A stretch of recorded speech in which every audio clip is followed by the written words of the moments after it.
안녕하세요, 김호준입니다. 내일이 대선일입니다. 투표는 왜 하는 걸까요? 국민의 권리, 민주주의, 민의, 심판, 여러 단어로 수많은 버전의 답변이 존재합니다. 여러분은 왜 투표하십니까? 민주주의, 주권 다 맞는 말이죠. 제 이유는 좀 덜 거창합니다. 저는 일상 중 겪는 고충에 밑바닥에 정치가 있다는 걸 어렴풋이 깨닫게 된 어느 날부터 저를 위해서 투표합니다. 한 사람이 성장해 사회의 일원이 되어가는 과정 중 수많은 좌절과 실패를 겪습니다. 입시, 취업, 결혼, 주택, 출산, 양육, 질병, 부양, 노년, 그리고 세계관. 이 중 정치와 관련 없는 영역은 하나도 없습니다.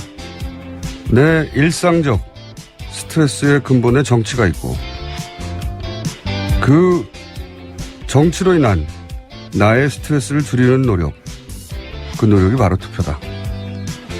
그렇습니다. 저는 그래서 투표합니다. 김어준 생각이었습니다. 시사인의 김은지입니다. 자, 이제 하루 남았네요. 네. 저희가 이 후보자들이 한 멘트들, 발언들 중심으로 지금 2주째 오프닝 브리핑을 하고 있는데. 예, 공식 선거운동 시작하고 나서부터요. 네. 내일은 유세가 안 되죠. 네, 오늘 자정까지입니다. 예, 유세는 안 되지만, 예년과는 다르게 그 선거 동료, 예, 이건 가능하다고 하더라고요. 투표 완료까지. 네, 인증샷 같은 경우에도 네. 특정 기표를 의미하는 것도 이번엔 가능합니다. 그러니까요. 엄지도 가능하고, 예. 부위도 가능하고. 예전에는 기호를 의미하는 손가락 안 된다고. 참 웃긴. 네, 그 앞에서 V하고 찍었다가 문제에 대해서 삭제하고 그랬던 해프닝들이 꽤 참 있었습니다. 웃긴 규정이 많아요. 이 선거 관련한 규정에는 그 과거와 현재의 기술을 따라잡지 못한 과거와 현재가 충돌하는 이상한 규칙들 많은데, 예. 조금씩 바뀌어가고 있는 것 같습니다. 자, 이제 마지막 주말 동안 후보들이 어딜 갔고 어떤 메시지를 냈느냐를 보면 후보들이 판단하는 판세도 드러나죠. 예. 자, 1번 후보부터 짚어보겠습니다. 네, 문재인 후보 어제 광주 찾았습니다. 공식 선거운동 시작되고 세 번째 갔습니다. 선거 유세에는 10,000명이 넘게 모였는데요. 확실한 정권 교체를 위해서 압도적인 지지를 보여달라 이렇게 호소했습니다. 자, 직접 들어보시겠습니다. 전국에 정권 교체의 태풍이 불고 있습니다. 여러분 보고 계시죠? 양강구도 무너진 지 오래됐죠? 확실한 정권 교체 누굽니까? 김대중 대통령님께 보고드립니다. 당신이 못다 이룬 꿈, 동서화합의 꿈, 현실로 다가왔습니다. 저 문재인이 해냈다. 자신있게 보고드립니다. 네. 호남이 그동안 이제 되는 후보에게 표를 몰아주는 이제 전략 투표로 아주 호남이 유명하죠. 예. 근데 이번에는 이제 호남을 기반으로 한 국민의당 야권에서 있기 때문에, 전략 투표 표심을 자극할 필요가 있다 이렇게 판단한 거겠죠. 예. 자, 그래서 호남에 가서는 이제 마지막 주말에 호남에 가서 한마디로 압도적으로 표를 몰아달라. 예, 그런 메시지를 1번 후보는 냈습니다. 자, 홍준표 후보, 2번 후보는 어딜 갔나요? 네, 홍 후보는 어제 경남 창원 찾았습니다. 이미 골든 크로스가 일어났다라고 주장하면서 내일은 친북 좌파를 심판하는 날이다고 강조했습니다. 문재인 후보를 겨냥한 말이고요. 뿐만 아니라 안철수 후보를 겨냥해서도 얼라라고 하면서 비판 수위를 높였습니다. 자, 직접 들어보시겠습니다. 안철수도 지금 그 광주에서만 뛰댕기고 있어요. 그건 뭐 내가 토론해 보니까 초등학생 수준이야. 근데 어제는 광주에서 울었다는 소문도 있더라고. 그래서 광주에서 안철수가 막 열심히 표를 반만 묵어주면 나는 무조건 이깁니다. 그리고 영남 사람들은 이제 저한테 확 몰려들면 내가 이제 청와대 가는 겁니다. 네. 이번 후보의 메시지는 언제나 자극적이고 간단해요. 네, 지역주의를 지금 또 건드리고 있죠. 이건 뭐 전통적으로 그래왔던 거고, 그러니까 안철수 후보에게 가 있던 이제 보수 보트피플은 돌아와라 이 메시지이고, 예. 문재인 후보와는 캠프의 표현에 따르면 신양강 구도가 이미 형성됐다. 예. 그래서 골든크로스가 이미 이뤄졌다고 주장하고 있습니다. 이미 일어났다고 주장하고 선거 당일은 자신이 당선된다라는 거죠. 왜냐하면은 며칠 전부터 7일날 골든크로스가 일어날 것을 예언했었거든요. 예. 선거 전략이 또 당연히 이렇게. 그래서, 지지자들을 결집시켜서, 예, 막판에. 당연한 전략이고요. 예, 일관되게 해왔던 전략을 주말에도, 예, 구사했습니다. 자, 3번 후보. 3번 후보는 어제 어딜 갔습니까? 네, 안철수 후보는 어제 서울에서 뚜벅이 유세 이어갔습니다. 안 후보는 지난 총선에서 여론조사 틀렸다라는 이야기를 하면서 내일도 모든 여론조사를 뒤집어질 거다라면서 자신하는 말을 했습니다. 네, 직접 들어보시겠습니다. 1번, 2번 택하시면 옛날로 돌아갑니다. 하나도 바뀌지 않습니다. 3번 제가 당선되면 대한민국 정치는 혁명적으로 바뀝니다. 모든 정당들이 모두 다 바뀝니다. 빅뱅이 일어납니다. 정치 대변혁이 일어납니다. 대한민국 국민들이 변화를 선택하실 거라고 믿습니다. 동의하십니까? 네. 여기서도 이제 소위 깜깜이 기간 들어가기 직전에 여론조사 수치상 이제 하락세가 있었기 때문에 불안해하는 3번 후보 지지자들, 안철수 후보 지지자들을 향해서 그런 여론조사에 불안해하지 말라 이런 메시지인 거죠. 네, 과거의 경험을 곁들여서 이야기한 거죠. 네. 실제로 지난 총선 때는 그 직전까지 여론조사 수치상 국민의당이 그렇게까지 선전할 줄 몰랐죠. 예, 대부분의 여론조사 전문가들도 그렇게 얘기했고 이 뚜벅이 유세가 상당히 효과적인 뭐랄까요? 효과적인 유세 전략인데 좀 늦게 시작하는 감이 있습니다. 예. 그래서 이제 남은 기간 동안 어떻게 유권자 자신의 지지층에게 사실은 다시 대역중극을 펼칠 수 있는 그런 추세에 올라와 있다. 이걸 어필할지 여론조사가 발표가 안 되니까요. 예. 그게 관건이겠죠, 남아있는. 자, 그리고 4번 후보 유승민 후보는 어딜 갔습니까? 네, 유승민 후보 어제 대구 찾았습니다. 기자회견을 했는데요. 자신이 생각보다 높게 득표할 것이다 라고 강조했습니다. 또 사표라는 단어에 대해서 굉장히 민감해하면서 그 단어 자체에 대해서 비판했습니다. 자, 직접 들어보시겠습니다. 어떤 후보는 이번 대선은 정권 교체가 목표라고 말합니다. 정권은 교체될지 모르지만 여러분께서 진정 꿈꾸고 원하는 세상은 없습니다. 또 어떤 후보는 막말과 욕설로 보수의 얼굴에 먹칠을 하고 있습니다. 차마 더 언급하기도 민망합니다. 며칠 전부터 유승민 태풍이 불고 있습니다. 제 뒤에 서 계신 국민 여러분의 성원으로 기적의 역전 만루 홈런을 쳐내겠습니다. 네. 이제 대구를 찾았군요. 네. 대구를 찾아서 역시 이제 깜깜한 기간 직전까지는 여론조사 수치가 사실은 4위, 5위 정도. 주로 5위를 더 많이 했습니다. 최근 막판 깜깜한 직전까지는. 그런데 이제 그렇지 않다 이제. 깜깜한 기간 동안 치고 올라왔다 뭐 이런 얘기죠. 또 바른정당 입장에선 그 사이 변수가 많이 생겼다라고 볼 상황들이 있으니까요. 실제로 사전투표 직전에 큰 변수가 두 개가 있었죠. 대규모 탈당.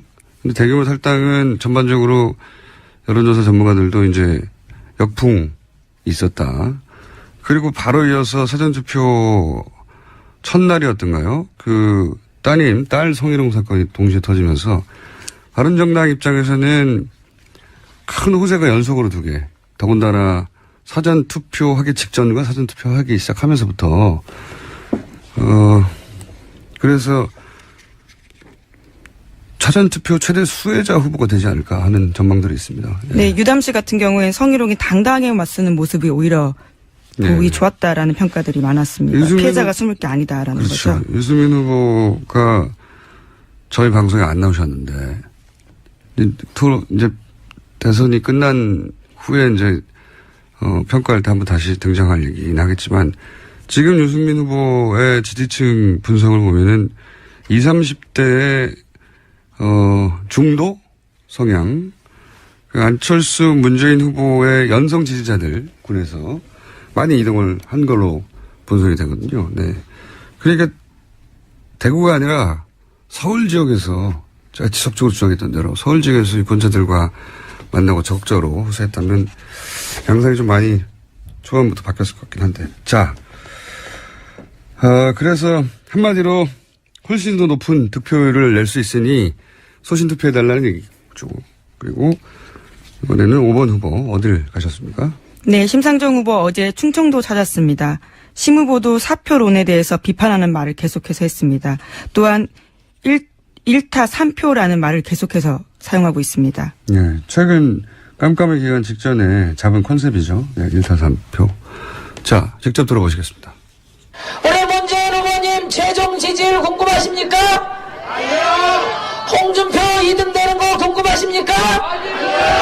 대한민국 민주주의의 대항로를 바꾸는 유일한 기준은 바로 저 심상정이 몇 %를 받느냐 아닙니까 여러분? 촛불 심상정이 홍준표를 꺾어야 진정한 정권 교체 아닙니까 여러분? 최근에 계속 밀고 있는 막판에 본인과 문재인 후보 양강구도라고 이제 주장하면서 본인에게 표를 주면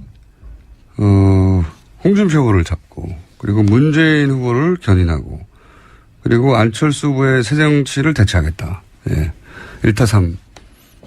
1표 3타? 네, 1표 3타. 네. 1타 3표라고 1타 3표. 합니다. 한 표 찍으면 3표의 효과를 낸다라는 거죠. 소신 투표하라는 거죠, 한마디로. 예. 유승민 후보하고는 전략이 마찬가지인 거죠. 예. 유승민 후보도 안 될 후보라고 생각하지 말고 예. 새로운 보수의 미래에 투표해달라는 것이고 진보정당은 오랫동안 그렇게 해왔었죠. 예. 미래에 투표해달라. 특히 깜깜이 기간 동안 과거 경우 보면 진보정당의 후보가 깜깜이 기간 동안 반토막 나고 그런 경우가 많았었거든요. 예. 그래서 4번, 5번의 전략은 사실상 같습니다. 현재.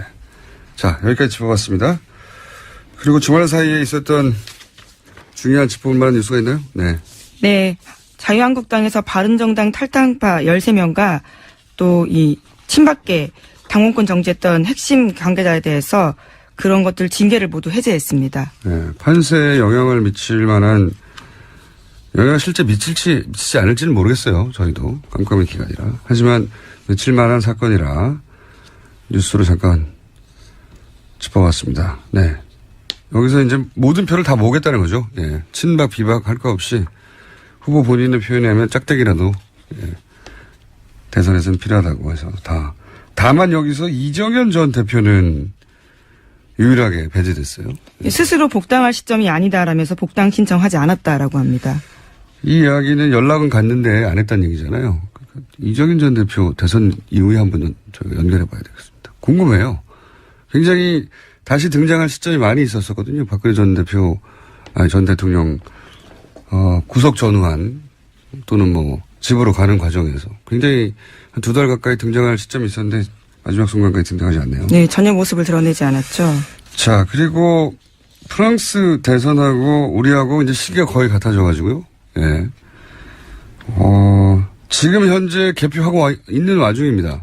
예. 제가 방송 들어오기 직전 6시 한 40, 50분 정도까지 봤을 때, 한 60몇 % 정도 마크롱 후보가 득표하고 있었고, 소위 이제, 미국에만 러스트벨트가 있는 게 아니라, 트럼프는 소위 러스트벨트, 과거에 잘 나갔다가 직으로 잘 나갔다가, 이제는 이제 노동자들 다 떠나고 빈 도시가 된 소위 러스트벨트에서 이겨서 결국 대통령이 됐는데 프랑스에도 있거든요. 예, 북동부 지역에. 그 지역에서 숨어있던 샤이 르펜이 나타나가서 역전하지 않겠는가 하는 게 그런 기대도 있었는데 결과는 마크롱 후보가 네, 계속 이기고 있습니다. 여론조사에서도 이미 이겼고요. 사실상 세부조사요. 예, 네. 사실상 결정이 됐다고 봐도 좋습니다. 예. 만약에 르펜 후보가 됐다면 굉장히 많은 일들이 벌어졌겠죠. 전 세계가 네. 예. 우리나라하고 관련해서 얘기하자면 거기 이제 교민으로 가 계신 분들 중에 유학생활 하다가 거기 그냥 눌러 앉았는데 그 서류가 완벽하지 않은 분들도 있거든요. 근데 프랑스 거기 프랑스가 관대한 편인데 교민들이 르펜이 됐으면 교민 사회가 아마 다른 나라로 많이 가지 않았을까. 예. 이야기는 우리 대선이 끝난 다음에 한번 짚어보겠습니다. 자, 여기까지 할까요? 네. 그래도 되겠어요? 뒤에 또 한 분이 계셔서요. 그렇군요. 예. 네. 저희가 미니 인터뷰가 하나 있습니다. 리얼미터가 굉장히 재미있는 여론조사를 하나 해서 깜깜이 기간이라 저희가 후보별 지지율 조사는 발표할 수 없고 아주 간단하게 대선과 관련된 재미있는 여론조사 하나 발표하겠습니다. 리얼미터의 권수정 조사실장 연결되어 있습니다. 안녕하세요. 안녕하세요. 예. 굉장히 재미있는 조사를 하셨는데 잠깐 소개해 주십시오. 네, 지난 토요일 6일에 투표율 당일 개표 방송을 보면서 어떤 음식을 드시고 싶은지를 조사를 했습니다. 아니, 우선, 재밌는 조사 결과가 나왔어요. 빨리 소개해 주세요. 자, 어떤 예. 음식이 1위를 했습니까? 예, 여러 음식 중에 치킨이 압도적으로 높았습니다. 유권자 전체, 웃지 마시고요. 네, 유권자 전체에서 웃긴데 어떡해. 34.7%가 치킨을 먹으면서 개표 방송을 보겠다라고 응답했습니다. 2위 음식이 뭡니까? 네, 이어서 족발이 9.2%로 2위가 나왔고요. 삼겹살이 8.4%로 조금 낮았습니다. 3위를 기록했습니다. 그 다음으로는 보쌈, 탕수육, 떡볶이, 순대, 어묵 순이었습니다. 근데 참고로 기타가 17.5%가 나왔는데요. 예. 사실 여기 청취자 중에서 내가 먹고 싶은 것은 다른 것인데 하는 것이 있을 텐데 그렇죠. 아마 이것들은 기타에 포함되어 있지 않을까 싶습니다. 네, 그것까지 알고 싶지 않고요. 자, 그런데 이 여론조사를 하면서 대선과 연관 짓지 않을 수가 없잖아요. 후보별, 캠프별 뭐 이런 거 해봤어요? 예. 네, 대선 후보별 그리고 정치 성향별로 조금 분석을 해봤는데 재밌는 결과가 네. 예. 모든 대선 후보, 거의 모든 대선 후보 지지자들에서 예. 치킨으로 개표 방송을 보겠다는 것이 많았는데 조원진 후보 지지자들은 삼겹살이 50.4%로 압도적으로 높았습니다. 그리고 홍준표 후보 지지자들 역시 치킨이 22.1%, 삼겹살이 12.2%로 삼겹살에 대한 선호도가 타 후보 지지자들에 비해 상대적으로 높은 편이었습니다. 그러니까 이제 이게 이념 지형상 오른쪽으로 갈수록 삼겹살에 대한 선호도가 확 높아지네요. 그건 너무 앞서가지 마시고 나중에 또 나오는데요.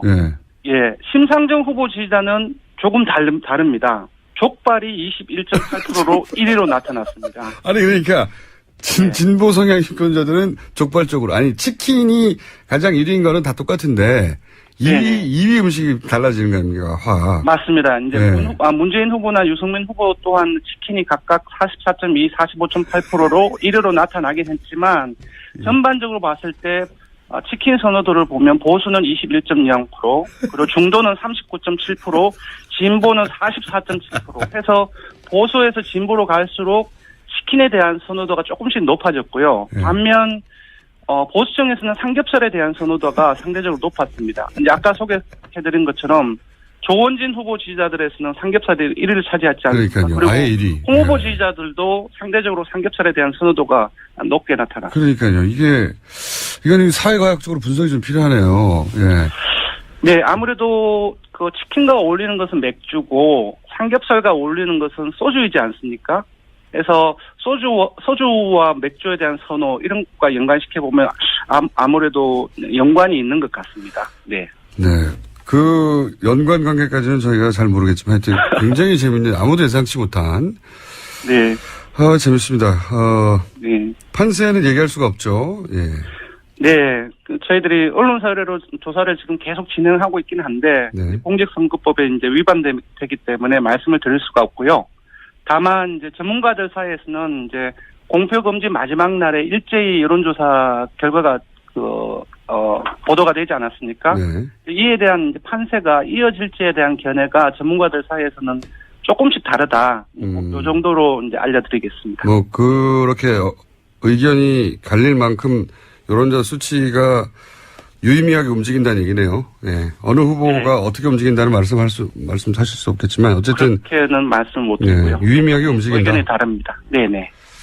이것도 조사기획 얘기해야 되나요? 조사 개요를 했으니까 말씀을 드리겠습니다. 네. 이거는 어떤 특정 후보의 유불리가 전혀 없는 것 같은데 어쨌든 말씀해 주십시오. 예, 그래도 뭐 선거라든지 뭐 후보 이름이 들어가면은 예. 뭐 선거 여론조사에 된다는 말이 있어서 일단은 제가 불러드리겠습니다. 알겠습니다. 네. 이번 조사는 TBS 의뢰로 리얼미터가 지난 5월 6일 토요일에 TBS 의뢰로. 유권자 502명을 대상으로 저희가 의뢰했어요. 우선 전화 면접 및 자동응답 혼역으로 실시했고 표본 오차는 95% 신뢰 수준 플러스 마이너스 4.4%포인트, 응답률은 8.2%입니다. 알겠습니다. 감사합니다. 고맙습니다. 네. 지금까지 리얼미터 권수정 조사실장이었습니다.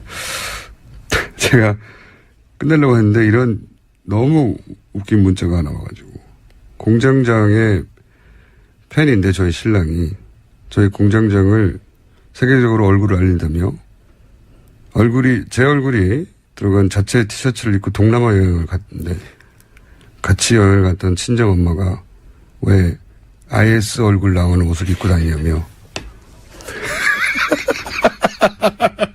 사람들 너무하네 정말. 자, 여기까지 하겠습니다. 지금 시사인의 김은지였습니다. 감사합니다. 자, 뉴스공장만의 특화 아이템입니다. 빙의 토론. 오늘은 마지막 오자 토론입니다. 내일이 대선이기 때문에. 오늘은 한 번씩 나오셨던 각 당의 선수들 중에 에이스만 다시 모였습니다. 자. 그분들 나왔으면 그분들도 에이스를 했겠죠, 제가. 더불어민주당의 이철희 선대위 전략본부 부부본장 나오셨습니다. 안녕하십니까? 네, 안녕하십니까. 자유한국당 정용기 원내수석 대변인 나오셨습니다. 안녕하십니까? 네, 반갑습니다. 정영기입니다. 국민의당 이용주 공명선거 추진단장 나오셨습니다. 안녕하십니까? 안녕하십니까. 이용주 의원입니다. 바른정당의 진수희 총괄 선대본부장 나오셨고요. 네, 바른정당의 진수희입니다. 정의당 이정미 선대위 기획 전략기획본부장 나오셨습니다. 안녕하세요. 네. 정의당 신불리입니다. 네. 그 말이 좀 어렵긴 해요. 호칭이 너무 어려워요. 네. 못 외우겠어요. 예. 마찬가지로, 예, 빙이니까 제인, 홍반장 찰스 등등 알아서 하시면 되고요. 마찬가지로 2부에서는 1번부터 쭉 각 당의 현재 바라보는 마지막 판세에 대한 이야기, 수치를 말씀하시면 저희가 징계를 받기 때문에 안 되고요. 마지막 판세 얘기하시고, 그리고 이제 다른 당, 지금 전략적으로 저 당을 공략해야 되겠다 싶은 한 당을 지정해서 폭탄을 던져주시고, 두 분 사이에 몇 번 왔다 갔다 하다가, 그리고 2번에게 기회가고, 이렇게 한 바퀴 돌면 아마 2부가 끝나고, 그리고 3부에 가서는 아시다시피 이제 프리로 난투극을 벌이는 것으로. 삿대질과 함께. 잘 안 보이셔서 모르시겠지만, 오자 하다가 2부에는 안 그런데 3부에 가면은 청취자분들은 안 보시겠지만, 진짜로 삿대질이 등장합니다. 흥분해서. 자, 그러면 공통 질문입니다. 각 캠프에서 판단하는 깜깜이 기간이니까 막 던지겠죠? 어차피 수치를 확인이 안 되니까. 각 캠프의 현재 판세 분석, 그리고 상대 공략. 자, 1번 후보부터 시작하겠습니다. 예, 제인입니다. 저희는 저희 얘기를 하면 잘 안 믿으실 것 같아서 갤럽의 공식이라는 게 있습니다. 지난 6번의 대선을 거치면서 확립된 이론인데요. 갤럽이라는 여론조사 기관의 여론조사를 갖고 만든 얘기입니다. 갤럽의 공식이라 그래서 우리가 이제 여론조사는 D-6일부터 공표 금지가 되잖아요. 그래서 마지막 여론조사, 그러니까 공표 금지 기간 들어가기 전에 마지막 여론조사가 투표 결과로 이어졌다. 한 번도 결과가 뒤바뀐 적이 없다라는 게 갤럽의 공식입니다.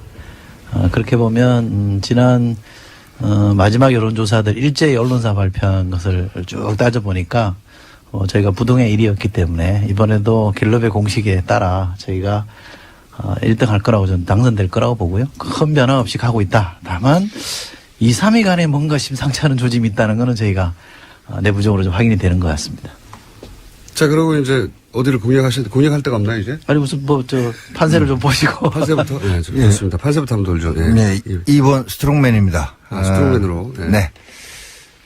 지금 스트롱맨이 홍준표 후보가 이렇게 추세상 쭉 올라가고 있다는 거는 뭐 누구나 다 인정하실 겁니다. 그래서 저지난주에 실버 크로스가 이루어졌고. 지지난주에요? 예, 지지난주에. 근데 여론조사 다 발표될 때였어요. 그러면 발표될 때, 그래 나왔잖아요, 일부. 그리고. 지난주에 실버 크로스란 말을 썼는데. 그러니까요. 지난주에 일어났다고요? 그러니까 이번 주말, 일단 막 던져. 어제 지난 거 말고 그 전 주말에. 그리고 이번 어제까지의 3일 연휴 주말 중에 골든 크로스가 이루어졌다. 이미. 예, 그래서 내일 이제 승리할 일만 남았다. 근데 이게 저희도 얘기가 아니고, 월스트리트 저널이나 NHK에서, 역전의 가능성에 대해서 보도를 하기 시작했어요. 벌써 그저께부터. 그러니까 이런, 상황을 보시면, 유권자분들께서도 어떤 상황이, 그러니까 사실은 여론조사나 이런 것들조차도, 언론조차도 기울어진 운동장인데 외신에서 제대로 보고 있다라고 이렇게 보여집니다. 알겠습니다. 자, 3번 캠프에서의 예. 판세는 어떻습니까? 잘 씁니다. 예, 저희들이 지난주 좀 주춤했던 거 사실입니다. 근데 지난주부터 새로운 전기를 마련해서 여러 후보들 중에 단연, 지지율이 올라가고 있습니다. 특히 국민 속으로 걸어다니면서 국민들이 많이 더 지지가 늘어난 것 같아요. 어제 일요일, 그제 토요일, 이 주말 중에도 아마 대대적으로 지지율이 올라가서 지금 오늘 내일 중으로 골든 크로스가 발생할 거다라고 생각합니다. 아까 우리 이철희 위원님께서 말씀하셨어요. 갤럽 공식, 맞습니다. 갤럽이 잘 맞춥니다. 마치는데 그때의 대선은 주로 양당 체제에 있었던 대선에서만 유효했던 거고 지금 같은 3당, 4당 체제에서는 한 번도 이루어지지 않았다. 특히 작년 총선에 3당 체제 만들 때 갤럽도 틀렸죠. 그 공식이 아마도 이번 대선도 틀리지 않을까 그런 생각을 합니다. 그 갤럽의 공식에는요, 노태우 대통령이 당선됐을 때, YSDJ, JP까지 나왔을 때도 포함이 됩니다. 네. 양자 대결은 아니에요. 예. 선택지는 좀 이따 해주시고. 깨알 같은 팩트 체크를. 자, 4번. 예. 예, 승민입니다. 이번 선거 제가 여러 번 말씀을 드렸는데 그 기존의 투표 관행 선거 문법 안 맞습니다. 그러니까 갤럽이 이제까지는 맞췄는지 모르는데 아마 이번에는 별로 못 맞출 것 같다 생각이 들고요. 미국 선거 보시지 않았습니까? 그러고 지금 스트롱맨 쪽에서 말씀을 하셨는데 외신 예를 들어서 말씀을 하시는데 그거 직접 제대로 안 읽고 나오신 것 같아요. 왜냐하면 그 기사는 일단 국내 주제도 아니고 홍콩 주제하는 기자가 쓴 건데 내용을 보면 보수의 대결집, 중도 보수 대결집이 일어나면이라는 전제가 붙어 있어요. 그 전제가 안 맞는데 어떻게 그 다음 얘기가 맞을 수가 있어요. 그거는 저는 그대로 그냥 받아들이면 좀 곤란하고, 예, 지금 유승민 후보의 경우 사전 투표율이 이번에 굉장히 높이 나타났지 않습니까? 근데 사전 투표율이 높게 나타난 게 여러 가지 이유가 있었을 텐데 저는 그 중에 유승민 효과가 기여한 바가 굉장히 크다 이렇게 말씀을 드리고요. 거기에는 유승민 효과에는 일단 부끄러웠던 보수가 유승민이라는 새로운 상품을 발견하고 이제 굉장히 자랑스러운 프라우드 보수로 바뀌면서 적극적으로 의사를 표현하기 시작을 했고, 과거 같으면은 투표를 안 했을 이런 젊은 계층 무당층이 보수에는 낡고 부패한 사람들만 있었는 줄 알았는데 저렇게 매력 있는 사람이 있었단 말이야 라고 하면서 대거 신규 보수로 유입된 층이 많이 발생을 했고요. 그다음에 마지막으로 이제 1, 2당에 몰아주는 그런 투표 아니고 소신 투표하는 그런 계층이 많이 늘어나서 사전 투표율이 늘어났고 그게 유승민 효과에 기여한다. 그래서 이제 가장 늦게 늦바람 불기 시작한 유승민 바람이 지금 이제 북상을 하고 있고요. 이제 내일이면 우리 9회 말 투아웃에 4번 타자 유승민 후보가 아주 시원한 끝내기 장외 홈런을 날릴 준비를 하고 있습니다. 국민들의 힘을 얻고요. 예. 이상입니다. 그래도 골든크로스가 이미 일어났다는 얘기는 안 하시네요. 아니요. 다른 당들도 이미 아까 일어났다고. 얘기했잖아요. 예. 여기는요 지금 실버크로스, 골든크로스 그런 게 아니고요. 한 방에, 그냥 마지막에. 시원한 끝내기 예. 역전 홈런 날리려고 지금 준비하고 있습니다. 네. 네, 신불리입니다. 저는 그 홍준표 후보의 골든크로스는 뻥크로스다. 이렇게 말씀을 드리고 싶습니다. 저는 최대 20% 봅니다. 뭐 20% 나요? 많이 보고 네, 너무 많이 최대 보시죠. 20%까지 보는데 아니 많이들 왜냐하면 도와주시니까. 네. 자, 지금도 아니 근데 우리 그 골든크로스를 자꾸 얘기하면 얘기할수록 상대 측 진영의 표가 훨씬 더 결집된다라는 것도 잘 알아두셔야 될 것 같고요. 감사합니다. 예, 그다음에 힘내라 신불리. 네, 그다음에 또 하나 말씀드리고 싶은 거는 정권 교체는 거의 100% 이루어진다고 봅니다. 뭐 모든 주권자의 표가 사표라는 게 어디 있겠습니까? 한 표 한 표가 다 자신의 의사 표현이고 굉장히 중요한 의미를 담는 표이긴 하지만 예를 들어서 지금 홍준표 후보가 문재인 후보를 따라잡아가지고 이 정권 교체가 뒤집어진다. 이거는 천지개벽하는 일이 벌어지지 않는 한은 있을 수 없는 일이다. 이런 말씀을 드리고 싶습니다. 그래서 지금 이 선거에서는 골든크로스보다 훨씬 더 의미 있는 것이 촛불크로스다. 촛불 개혁의 민심을 그대로 담는 그런 어떤 역전극이 벌어져야 하는데 그것은 바로 심상정의 홍준표를 꺾는 일이라고 생각을 합니다. 적폐 청산의 마지막 마무리는 정의당 신불리가 스트롱맨을 잡는 그거에 어떤 의미가 있겠고 또 이번 선거의 가장 큰 이변이라고 하는 마지막 남은 이변은 딱 그거 하나 남은 것이다. 이런 생각이 드는데요. 지금 약간 모자랍니다. 조금 더 힘을 주셔야 됩니다. 그래서 정의당 신불리 참 잘하고 있다 이러고 잘하고 있겠지 이렇게 놔두시지 말고 내일 최대한 힘을 모아주시고 차기 정부의 개혁성을 확고하게 밀고 나갈 수 있는 그 힘 신불리에게 던져주십시오. 굳세어라 신불리. 이해감각이 이렇게 복잡한 선거는 처음 봅니다. 유권자들은 현명하니까 딱 보고 있습니다. 자, 그럼 1번부터 판세를 쭉 듣고 나서 상대 후보 지역 한 군반 지역에서 그 판세는 틀렸고 실제로 맞는 건 이거다 이렇게 공방이 몇 번에 걸쳐 이어질지 모르겠지만 적당히 이어지면 제가 끊고 다시 2번으로 넘어가겠습니다. 자. 저는 제인입니다. 판세와 관련해서 드리고 싶은 말씀보다는 우리 스트롱맨께서 꼭 판세가 아니어도 됩니다. 말씀하신 것 중에 가다 너무 간다 이런 생각이 많이 드는 게 어젠가요? 문재인이 되면 우리나라를 북에 바친다. 이거 국가보안법 위반입니다. 만약에 북에 갔다가 바치면 이거 선거하지 말고 형사 고발을 하셔야지 왜 이걸 선거를 하고 계신지 제가 의문스럽고 친북 좌파를 심판하자 그랬는데 나라 말아먹은 게 친북 좌파입니까? 아니면 친박 골수 우파입니까? 지금 대선이 뭐 문재인이 집권하고 있는 대통령도 아니고 민주당이 집권당도 아닌데 이렇게 지금 얘기하는 거는 나가도 너무 나갔다 저는 생각해요. 그러니까 이건 기본적으로 대한민국에 대한 기본적인 뭐 정치인이라면 대통령이라면 기본적으로 지켜야 될 전 선이 있다고 보는데 이 선을 넘어섰다고 저는 생각합니다. 저도 그 말씀에 전적으로 동감합니다. 우리 잘 씁니다. 근데 지금 나오시면 안 되고 여기 1번과 2번의 공방이 있은 다음에 그러니까 거기 조금 더 붙여가지고 붙여서 저도 신불리. 우리 스트롱맨이 못 기다리시네, 최근에 상승세를 타고 있었던 게 맞아요. 맞고 맞았는데 다시 또 끝없는 추락을 하고 있습니다. 몇 번의 막말로 여성 관련한 뭐 사회 시대착오적인 그런 몇 번의 말. 어떻게 최근에 오랜만에 들어봤어요. 빨갱이란 말, 좌파 척결이란 말. 오랜만에 들어봤습니다. 정말 이런 분이 대통령이 된다면은 앞으로 5년이 또 안 될지도 모르겠다라는 그런 생각을 합니다. 국민들은 그렇게 생각할 거예요. 그래서 우리 스트롱만 하지 말고 국민의 좀 마음을 좀 따뜻하게 해줘야 되지 않냐라는 생각을 합니다. 예, 더불어 막말이 나왔으니까 이 정도 하겠습니다. 이제 질문 저는 북한에다 나라를 잠깐만요. 그러면 룰을 이렇게 바꾸죠. 1번이 누군가 지목을 하면 그분에게 던질 공격을 한 발에 다 던지는 것으로 말아서. 아니, 저는 진짜 너무 궁금해서요. 그러니까 돌돌마리로.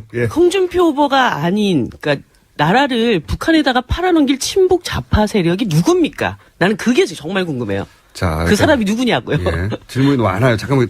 아니 근데 예. 꼭 지금 제인이 제기한 그 문제하고 그 엮은 거죠, 같이. 네. 예, 다른 지금은 예를 들어 예, 예. 2번이 공격받을 때 다른 분도 한꺼번에 할 거 예, 있으면 예. 그럼 저는 던지는 다른 것으로. 사안으로 알겠습니다. 공격을 하겠습니다. 예. 자, 친북 좌파. 예. 예. 저 일단 누군지. 스트롱맨입니다. 2번. 예. 자, 우리 진수희 선배님도 하기는 스트롱맨한테 하는데 다른 주제로 이슈로. 하신다고요? 다른 예, 주제로. 예. 야, 역시 골든 크로스 일어났습니다. 뻥크로스라니까 자꾸 골든 크로스. 그 전에는 우리 문재인 제인한테 집중적인 적이 이루어졌는데 오늘 네 분이 전부 다 스트롱맨한테 이렇게 공격을 가하시는데 이런 겁니다. 정치인은 유권자 내지 국민들의 우려 내지는 국민들의 생각을 대변하는 것이 정치인입니다. 그래서 우리 사회에서 정말로 좌파 또 친북 좌파 또 더 나가서 전에 통진당의 경우에는 종북 좌파 이런 얘기가 있다고 보고 그걸 우려하는 국민들이 계시기 때문에 이거를 스트롱맨이 대변해서 얘기를 하고 있는 거고 제 저기보다 진짜 빙의가 됐다고 해서 스트롱맨이 했던 그 얘기를 그대로 한번 제가 여기서 옮겨드리는 걸로 대신하겠습니다. 이번 선거에서 자유민주 체제를 지키지 못한다면 김정은 되살리기, 북핵 볼모화, 한미동맹 약화, 미군 철수 쟁점화, 전쟁 위험 고조, 외국 자본 철수 등 경제 파탄 우려, 강성노조 전횡, 전교조 합법화, 반체제 인사 석방 등 소리 없는 북한화가 급속도로 진행될 것입니다. 아이고야, 정말. 자, 당선되면 북한 김정은한테 먼저 가겠다는 문재인 후보, 북한에 물어보고 결정하겠다는 문재인 후보, 북한을 주적이라고 당당하게 말하지 못하는 문재인 후보, 정권을 교체하겠다는 것이 아니라 나라를 교체하겠다는 것입니다. 이 나라 자유 대한민국을 북한에 갖다 바치겠다는 제가 것입니다. 질문을 하나 드릴게요. 다시. 예. 예. 자, 지금 자유민주주의 요 말 잠깐만요. 조금만, 잠깐만요. 한 아니 10초만. 그 읽어보신 것 중에 아니, 자, 제가 자유민주주의 읽은 것 체제라고 중에 그랬잖아요. 마무리 그럼 하시고. 요거 그냥 10초만. 마무리 질문 자, 답을 안 마무리하고요. 하시니까. 마무리. 네. 제가 읽은 이게 이제 홍준표 후보가 국민들께 발표한 내용인데 이 내용 들으시면서 국민들 중에는 맞아. 진짜 잘못하면 저런 급속한 북한화가 진행될 수도 있겠구나라고 걱정하는 분들이 많이 계시다. 자, 네. 알겠습니다. 제인입니다. 많은데 지지율이 그겁니까?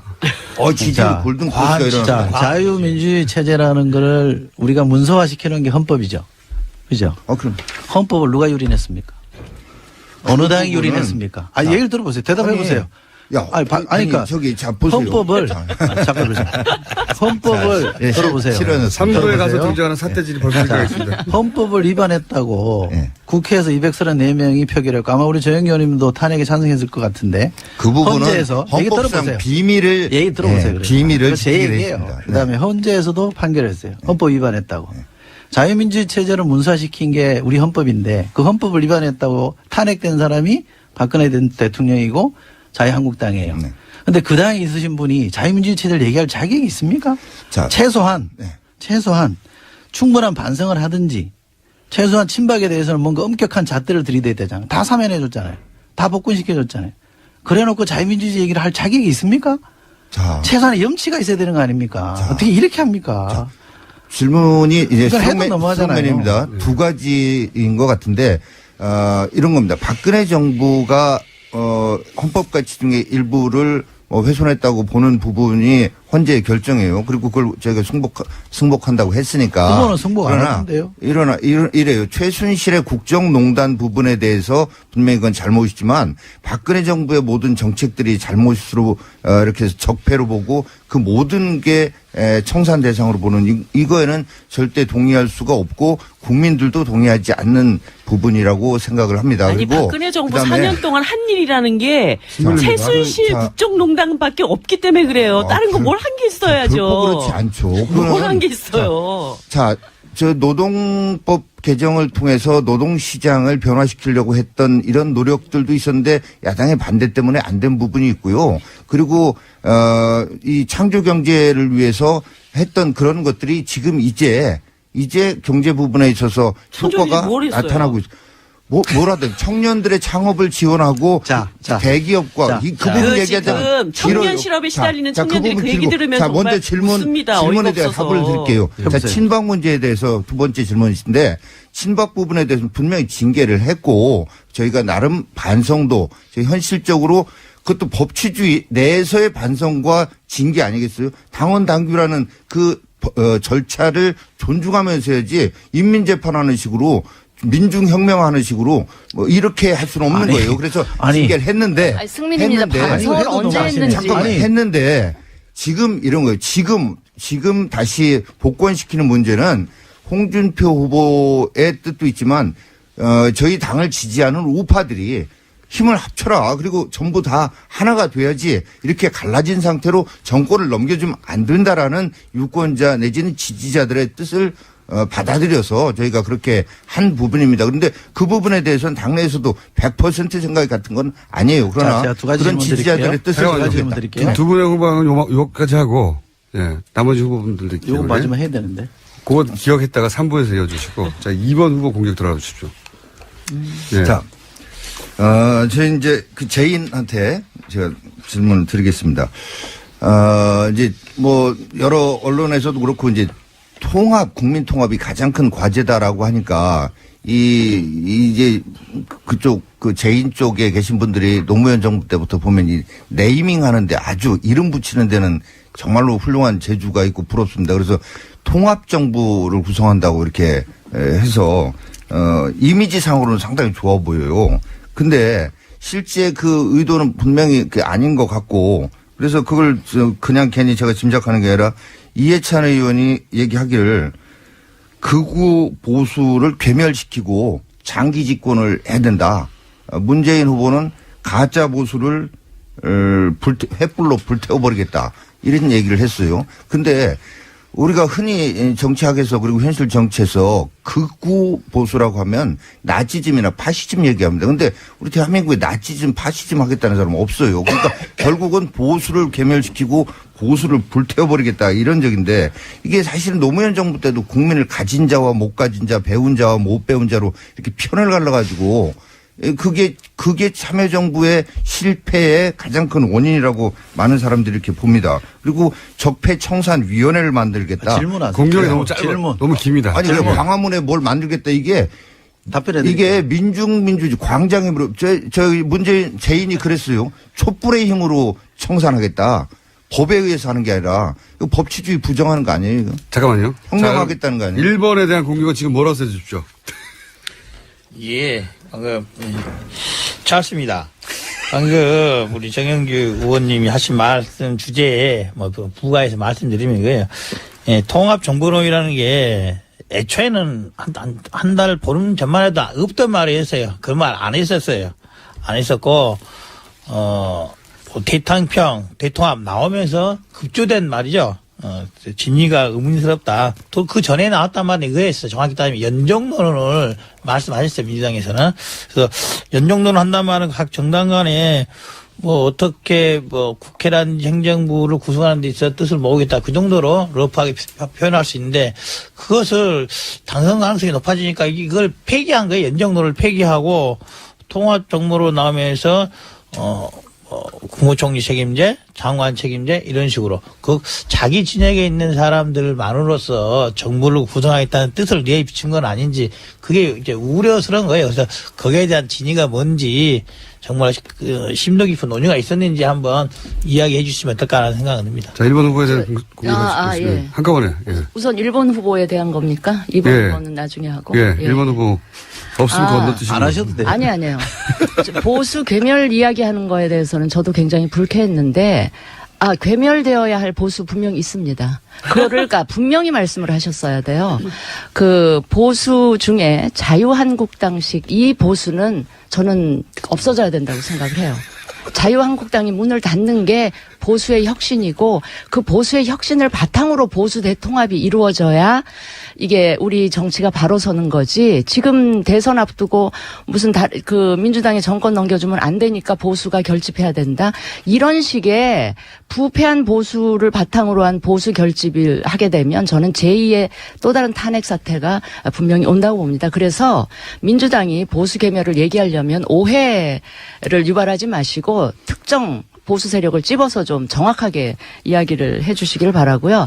두 번째는 그 문재인 후보 아들 문준용 씨 그 특혜 채용 사건에 관해서 너무 그 명쾌한 해명을 안 하고 본인이 나타나지도 않고 지금 다른 후보들 다 아들, 딸, 친인척 나와서 다 돕고 있는데 문재인 후보는 심지어는 안희정 후보 아들까지 와서 돕는데 문재인 후보 아들은 안 나타나요.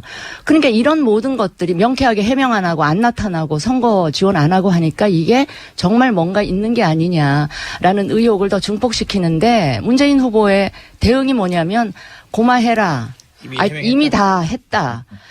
이걸 보면서 저는 이렇게 고압적이고 권위적이고 이렇게 하는 분이 대통령이 되시면 뭔가 좀 그 불안한 조짐들이 많이 보여요. 그래서 그 부분에 대해서 좀 지적을 하고 싶습니다. 저도 질문하다 잘리는 거 아니에요? 30초밖에 안 남았기 때문에 질문만 하고 답변은 3부에서 들어가겠습니다. 네. 아니 지금 30초 내에 질문하셔야 돼요. 예, 제인에게는 이 사표론 어저께까지도 계속 지금 우상호 선대위원장 이렇게 계속 말씀을 하시는데 저는 주권자의 자기 선택에 대해서 이런 식의 죽은 표다, 불필요한 표다 이렇게 계속 말씀하시는 거는 공당의 대표로서 너무 적절하지 않은 발언이라고 말씀드리고 싶고요. 그다음에 그다음에 할 시간이 거의 없습니다. 그러면 나중에 2부에 또 할게요. 말은 해야 되겠습니다. 이거. 자, 오자빙의 토론. 안 일어났네. 오자빙의 토론. 3부에서도 이어집니다. 네, 잠시 후에 말씀드립니다. 2부에 이어서 오자빙의 토론 이철희 부부원장, 정용기 대변인, 이용주 단장님, 진수희 본부장, 이정미 본부장 나오셨습니다. 자, 2부 마지막 순서에서 5번 후보가 1번 후보를 향한 질문 하다 말았는데 하신 거 아니에요? 아니에요, 신불립니다. 네, 그것까지 하고 답변하고 이제 넘어가겠습니다. 예, 민주당에서 이제 압도적 지지가 필요하다, 강력한 개혁을 위해서 이런 이야기를 하는데요. 저는 민주당 독자적인 50% 이상의 득표를 얻는 것보다 훨씬 더 중요한 것은 홍준표 후보를 얼만큼 더 누르고 가느냐가 더 중요하다고 생각이 들고요. 그러기 위해서는 민주당과 정의당이 합산해서 훨씬 더 많은 득표를 얻는 것이 훨씬 중요하다고 봅니다. 그런 측면에서 사표론 조장이라는 것은 홍반장 누르는데 별로 큰 도움도 되지 않을 뿐더러 차기 정부의 개혁성을 강하게 끌고 나가는 데 있어서도 불완전한 그런 구도를 만드는 것이다. 이런 말씀을 드리고 싶습니다. 예를 들어서 15대 대선 때 김대중 대통령 후보가 40.3%로 당선됐습니다. 그렇다고 해서 그 정부의 어떤 개혁성이 흔들리거나 어렵거나 이러지는 않았던 거 아닙니까? 그렇기 때문에 전체적인 개혁의 파이를 어떻게 늘려갈 것인가 이런 부분들을 함께 고민하면서 홍반장을 어떻게 이번 선거에서 확실하게 누르고 갈 거냐 이런 전략을 짜는 것이 대한민국 개혁의 전진에 이로운 것이다. 저는 이렇게 오늘 스트롱맨이라고 해주세요. 잘 씁니다. 신부님이 그 홍반장 스트롱맨 이 꺾는데 왜 합산을 하는데 민주당, 정의당만 합니까? 저희 국민당까지 포함해서 합산을 해주셔야 맞죠. 줄을 엉뚱한 데 쓰고 있으니까 그렇잖아요. 자, 1번 그거는 제가 다음에 질문 드릴게요. 예, 제인입니다. 다 하나씩 답변 드리면 좋겠는데 우선 우리 스트롱맨의 질문. 보수개멸. 보수개멸. 이거는 제가 볼 때는 악의적인 왜곡입니다. 극우 보수의 괴멸을 얘기했잖아요. 아니, 우리 보수 세력이 입에 달고 사는 게 친박, 좌파, 청산화, 척결 아닙니까? 그죠? 극자 세력 척결해야 된다는 얘기 다 하잖아요. 극자 세력은 척결해야 되고 극우 세력은 괴멸시키면 안 됩니까? 전 당연히 괴멸시켜야 된다고 봅니다. 탄핵이 이렇게까지 나라를 이렇게 말아먹었던 세력에 대해서 그런 용어를 못 쓴다? 그건 아니죠. 극우 세력, 극우 보수와 보수는 다른 겁니다. 그리고 극우는요, 지금 말씀하신 대한민국 극우 없다 그러면 걱정 안 하셔도 됩니다.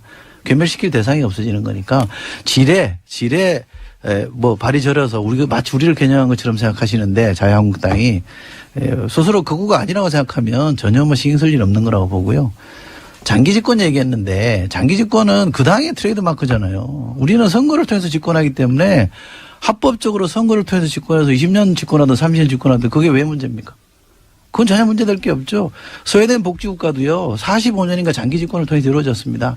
왜 문제시하지 않느냐? 합법적인 선거를 통해서 선출됐기 때문에 그 시비 끌어도 안 되는 거예요. 우리가 다 선거를 통해서 그렇게 집권해 보겠다는 건데 그런 얘기도 못할 거면 이게 무슨 엄혹한 유신시대 달인데 왜 그런 말 자체가 논란이 되는지 저는 이해를 할 수가 없는 거고요. 편가르신다고 얘기하는데 편가르는 거는 박근혜 정부의 전매 특허 아닙니까? 세월호 얘기하면 세월호 진상규명하자는 쪽을 적으로 규정하고 메르스 얘기하면 메르스 갖고 뭔가 좀 대응이 부실하다 그러면 또 적으로 대응하고 한일 위안부 협상 잘못됐다 그러면 그것도 적으로 규정하고 반대 세력 입고로 적이고 종북이고 이렇게 규정한 게 누굽니까? 그렇게 해서 이 지경이 됐는데 또다시 이번 대선을 치르면서 생각이 다른 사람들을 적으로 규정한다는 건 있을 수 없는 얘기죠. 그리고 그런 게 먹힌다고 생각하는 거. 특히 이제 뭐 많은 사람들이 동의한다 이렇게 생각하시는데 우리가 냉정하게 지지율은 저는 보는 게 맞다고 생각합니다. 탄핵에 80% 찬성하고 20% 반대하시는 분들이 있다는 것은 존중합니다. 그러나 그 20%가 탄핵까지 갈 산이 아니라고 본 거지 박근혜 정부가 잘했다고 보지는 않는 겁니다. 잘못했다는 여론은 거의 전 100%라고 봐요. 이걸 혼동하시면 안 된다고 저는 생각합니다. 자, 아들 문제. 보수개별 그리고 아들 문제는 지금 이제 그 국민의당에서 자꾸 문제 제기를 하는데요. 정확하게 실명을 가지고 팩트를 가지고 지적을 해야 되는데 내일 모레 선거인데 아직까지 이런 거에 매달려 가지고 뭔가 판을 뒤집을 수 있다고 생각하는 건 정말 착각이고요. 어지간히 하는 게 저는 맞다고 생각합니다.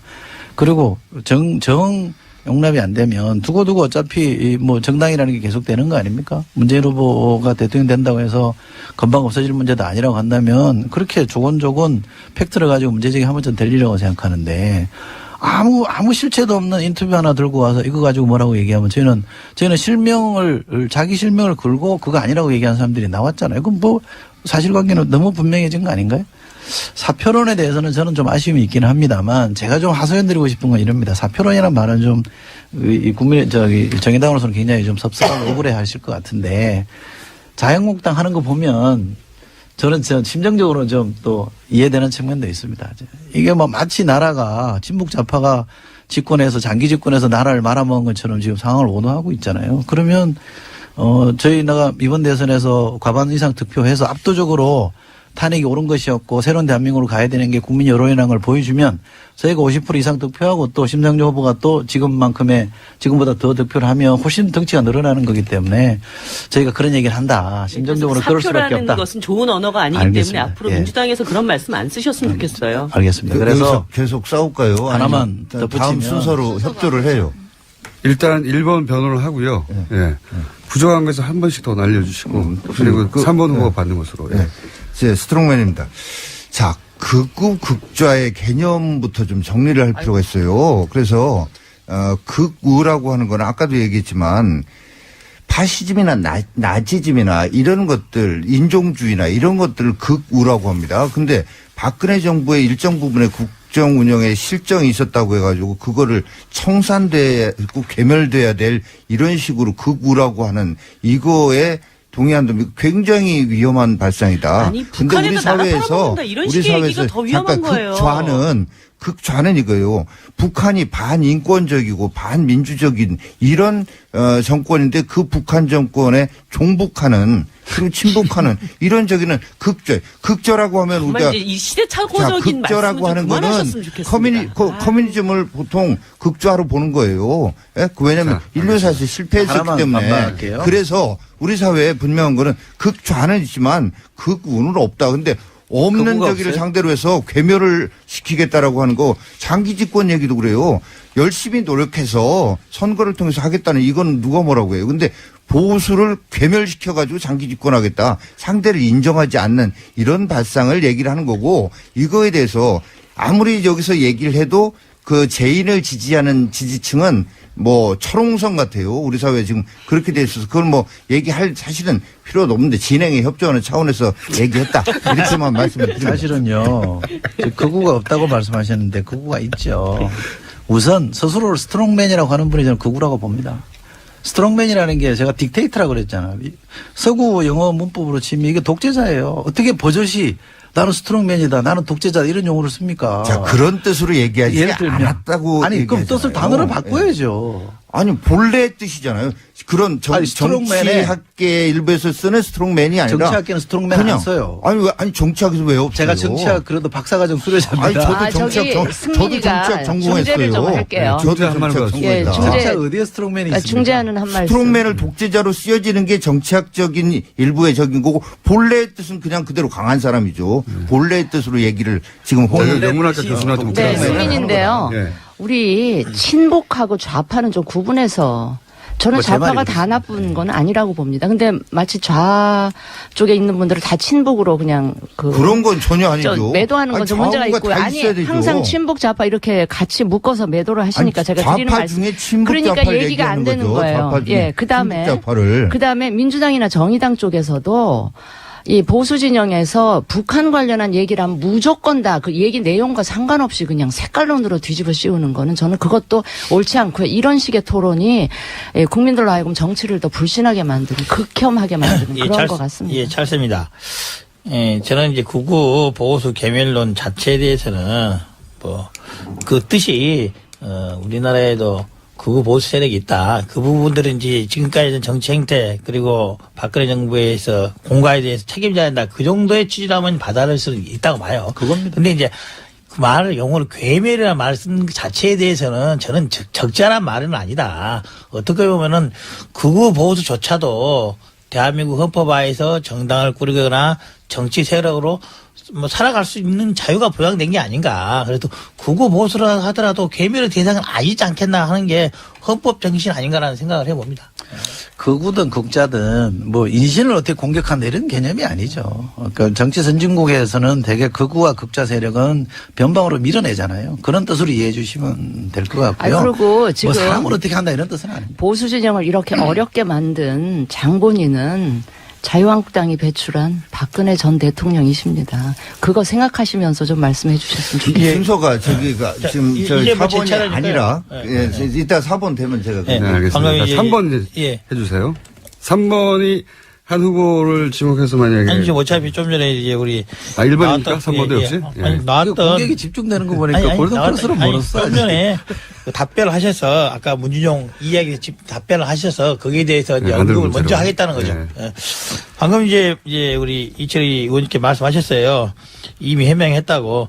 근데 이미 해명했다고 아무도 믿지 않아요. 문재인 의원님께서 방송에 나와서도 물어보면 그 이미 해명된 거 아니냐 그렇게 생각해라고 하는데 뭐 물론 주장하는 저희들이나 받아들이는 민주당이 다르겠지만 국민들은 아직은 다수는 이게 좀 뭔가 좀 이상하다. 뭔가 좀 명쾌하지 않다. 클리어하지 않다라고 하고 있는 거예요. 특히 문준용 씨 문제에 대해서는 아까 우리 신부님께서 말씀하셨어요. 다른 사람들 말씀하셨어요. 자, 다른 사람들은 다른 사람의 아들까지 나와서 돕는데 왜 안 돕냐. 뭐냐. 문준용 씨 사건에 대해서는 본인이 나와서 말을 하면 되는 거예요. 본인이. 제3자 필요 없이 문준용 씨 와서 사실 전원관계 이렇게 된 겁니다. 그리고 문재인 후보도 이번에 나왔던 것처럼 아들이 어쨌든 아들의 입으로 아버지가 원소내라고 했으면 말이 나왔다 한다면은 없으면은 문재인 후보가 직접 내 그런 적 없다 딱 말씀해버리면 되는 거예요. 안 하고 있잖아요. 안 하고 있기 때문에 국민들이 말 못할 무슨 사정이 있나 보다라고 의문을 갖는 거예요. 그걸 해결해 주십사 하는 게 국민의당이 그 의혹 그리고 증언까지 냈던 진짜 본심인 겁니다. 자, 아들 문제 한 번 더 해주시고, 아들 문제 여기까지만 하죠. 다른 이슈가 많으니까. 또 다른 거 하셔도 될 것 같은데 저는 왜 나와서 돕지 않느냐.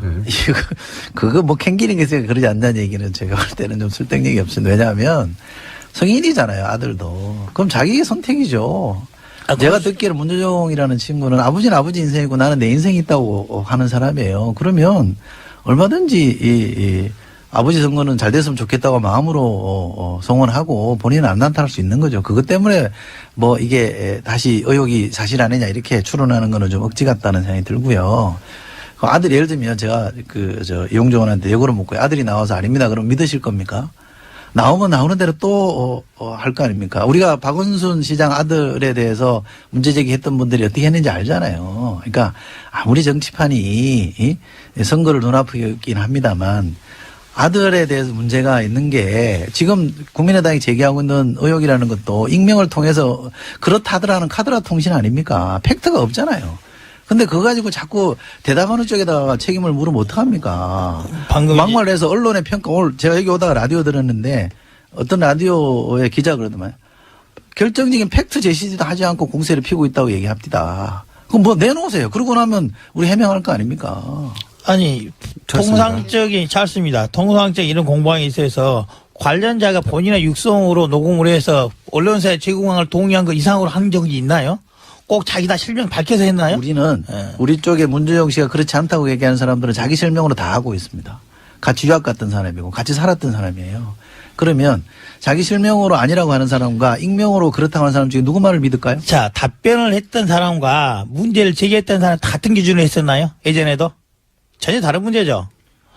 우리가 내부 고발이라든지 의혹을 제기하는 사람들은 그럴 만한 이유가 있는 거예요. 이미 문재인 후보에 대해서 저희들이 여러 차례 다른 예부 조력자로 제기를 했었어요. 실명도 공개했었어요. 어떻게 됐습니까? 그 많은 무수한 문자 폭탄들 날려가지고 그 사람들이 더 이상 증언 못하겠다 나오고 있잖아요. 이미 언론에서 그런 것들을 문제가 되고 있어 이와 같은 이야기 한 거예요. 이미 고발했잖아요.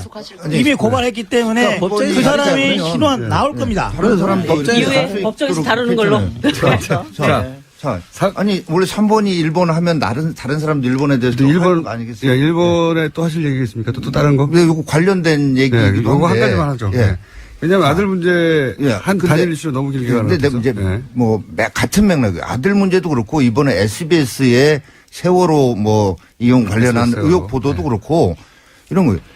왜 국민의당에서 보니까 정리 잘했대요. 아들 문제에 대해서 구체적으로 응시원서 접수 기한은 어떻고 졸업증명서는 어떻고 여러 가지를 제시를 했는데 제시하는 거 아무것도 없이 그냥 이런다. 의혹 제기만 한다. 이런 식으로 매도하고 뭔 얘기만 나오면 가짜 뉴스래요. 아니 해수부 SBS 보도도 그래요. 해수부의 현직 공무원 그것도 언론을 업무를 담당하는 공무원이 얘기를 했는데 그거 명백한 증인 아니에요. 자, 알겠습니다. SBS 문제 그러니까 포함하여 증인이야. 그러면 답변할게요. 아니 그 고영태 그가 이건이 너무 많이 발언 그러니까 오늘 시간 쓰셨어요. 자유한국당이. 아니 그 고영태 그거 때문에 여기까지 이렇게 돼서 이렇게 왔는데 그거보다 더 어떻게 보면 객관적인 신뢰성 있는 현직 공무원이 하는 얘기도 가짜 뉴스라면 나중에 이런 분들이 짓고 나면 자기들끼리 열광하고 이거는 발언 시간을 넘어있어요. 앞으로 조정해 주세요. 자, 답변 드릴게요. 현직 공무원의 한 말을 왜 안 믿냐 이렇게 말씀하시는데 그 공무원이 인터넷에 떠도는 얘기 갖고 했다고 얘기를 했잖아요. 그다음에 지금 해수부 장관이 누구죠? 누가 임명했죠? 부처 이기주의 때문에 들어보세요. 아니 해수부 7급 공무원은 부처 이기주의에서 자유롭고 임명해도 얘기 들어보세요. 배신하는 사람 많아요. 7급 공무원은 얘기 들어보세요. 7급 공무원은 정의의 사도고 박근혜 대통령이 임명한 장관은 부처 이기주의의 포로입니까? 조사해보자 이거. 그러니까. 조사 다 했잖아요. 그리고 본인이 이미 얘기했잖아요. 해수부 조사가 아니라 국회 차원 얘기 들어보세요. 그러니까 본인이 인터넷에 돌아다니는 얘기를 갖고 했다고 이미 다 얘기했잖아요. 왜 그건 안 믿으세요? 자, 국회 차원의 앞에 말만 이거예요. 그 과정에 어떤 압력이 가해졌는데 SBS가 공중파가 5분 30초간 사과하는 거 이런 거 봤어요? 나 대한민국에서 다 그런 거 한 번도 못 봤어. 그만큼 잘못했으니까 얼마나 그러겠죠. 대단한 압력이 가해졌으면 그랬는가 하는 시각도 있잖아요. 저희는요. 저희가 집권하면 8시 뉴스 없애겠다는 식의 그렇게 협박 안 합니다. 그게 언론 탄압이죠. 그게 줄 세우는 겁니다. 그게 옛날 방식이에요. 저희는 그렇게 안 하니까 걱정하지 마시고요. 스트롱맨은 법 있는 절차에 그대로. 따라서 하겠다는 겁니다. 그게 어떻게 법입니까? 법 어디에 뉴스 없애라는 법이 어디 있어요? 법 절차에 없으면 못하는 거죠. 아이고 못하는 얘기를 왜 합니까? 법 절차에 따라서 하겠다는 대선 후보가 막 찌르는 거예요? 적어도 촛불의 힘으로 하겠다. 횃불로 불태우겠다고. 이거 SBS 거는 여기까지 하셔야 될 것 같습니다. 참고로 스트롱맨은 독재자 외에도 뜻이 있는 걸로 잘 알아요. 차력서라고. 차력 사이트도 있습니다. 승민인데요. 자, 저기 2번 당 스트롱맨은 이제 발언 안 하셔도 될 것 같아요. 발언 총량제를 넘긴 것 같아요. 그런 것 같습니다. 저는 저 좀 얘기해도 되죠? 네네. 예. 저는 그 스트롱맨에게 질문 아닙니다. 왜 질문해봤자 뭐 뻔한 답변 내지 뻔뻔한 답변을 하실 거기 때문에 하실 때문에 제가 그냥 좀 지적을 몇 가지 좀 하려고 해요. 예. 최근에 저는 자유한국당에서 있었던 그 바른정당 탈당파 복당시키고 또 친박 중에 그 징계 당원권 정지됐던 친박들 해제하고 이게 후보의 말 한마디에 이 모든 것들이 이루어집니다. 저는 민주적인 공당이라면 다 이런 것들 복당이든 징계 해제든 절차가 있고 규정이 있는데 이런 거 다 무시하고 후보의 말 한마디로 이런 것들이 이루어지는 이 제왕적 후보가 있는 이 당은 정말 제가 보기에 비민주적이고 비윤리적이고 아까 계속 법치 법 얘기하시는데 스트롱맨께서 저는 이 당 내의 어떤 법적 절차도 못 지키면서 이 한 국가를 운영하는 법치하고 관련된 얘기를 할 자격이 저는 없다 이렇게 보고요. 저는 이런 식의 복당이나 무원칙하고 명분 없는 복당이나 징계 해제 이런 것들이 우리 국민들로 하여금 정치를 혐오하게 만들고 불신하게 만드는 진짜 안 좋은 없어져야 될 이 구태 정치의 전형이라고 보고요. 이걸 얘기하면서 보수 대통합 결집 이야기하는데 이거는 아무 명분 없는 그냥 야합이고 뒷거래일 뿐입니다. 저는 이걸 보면서 이 친박에 엎혀져서 대선은 당선 가능성은 저는 전혀 없다고 보기 때문에 이 홍준표 후보는 대선 이후에 이 친박들하고 자기 사람 심어가지고 당권 투쟁하기 위한 작업을 지금 하고 있는 게 아닌가 하는 의심이 들 정도고요. 정말 우리 국민 여러분들 이번에 그 투표하는 과정에서 정말 좀 잘 생각을 하셔야 할 것이 정말 대한민국이 부끄러워할 후보 이런 분 선택하시면 안 됩니다. 무능한 후보 선택하는 것도 문제지만 진짜 자격이나 자질에 심각한 문제가 있는 후보 선택하시면 또다시 후회하는 그런 결과가 올 것이다라는 말씀을 질문이 아니라 주장으로 끝내시는 저는 지적한다고 말씀을 드렸습니다.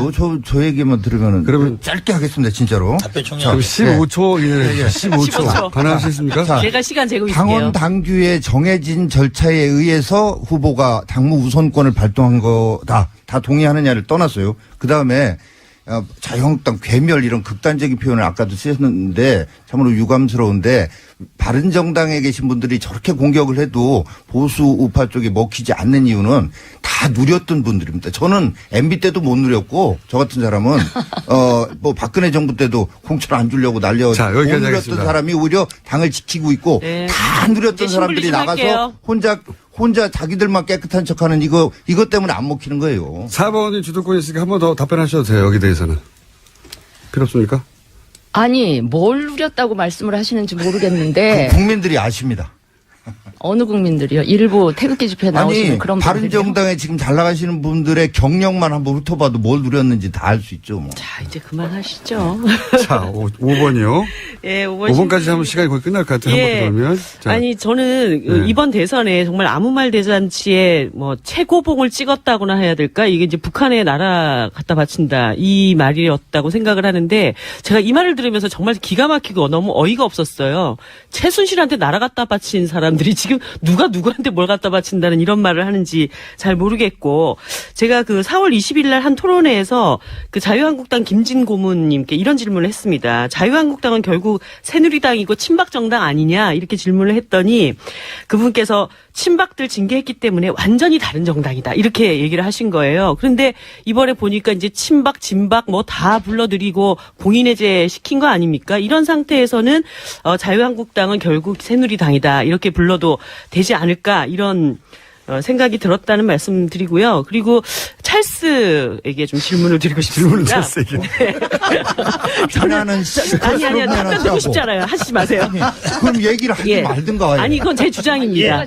찰스 질문 드리면은 저는 가끔씩 찰스가 이 차기 정부에 대한 구상을 밝힐 때마다 도대체 이분이 가고자 하는 어떤 그 방향이 무엇인지 종잡을 수가 없습니다. 제가 몇 차례 계속 확인해 보고 있는 것은 연정 대상에 자유한국당의 일부 실력 있고 능력 있는 분들이 있다. 이분들도 포함시키겠다. 이 말씀을 계속 하시는데 그러다가 갑자기 또 어느 날은 유승민, 심상정하고 같이 하겠다. 또 이 얘기를 하시고 가만히 들어보면 결론적으로는 문재인만 아니면 되는 잡탕정부 이런 것을 지금 구상을 하고 계신 거 아니냐. 이런 상태에서 사실 다음 정부의 국민들이 바라는 것은 확고한 촛불 민심을 수렴하는 개혁정부의 어떤 방향을 끌고 갈 수 있는 그런 정부의 상이라고 보는데. 전 시간 관계상 3번 후보 공격받다가 끝나는 타임입니다. 지금 거의. 자, 네, 아무튼 답변해 그 주시고. 잡탕정부 네. 구상 아니냐 이것에 대해서 어떻게. 제 말씀드릴게요. 잡탕정부라는 표현은 적절치 않고요.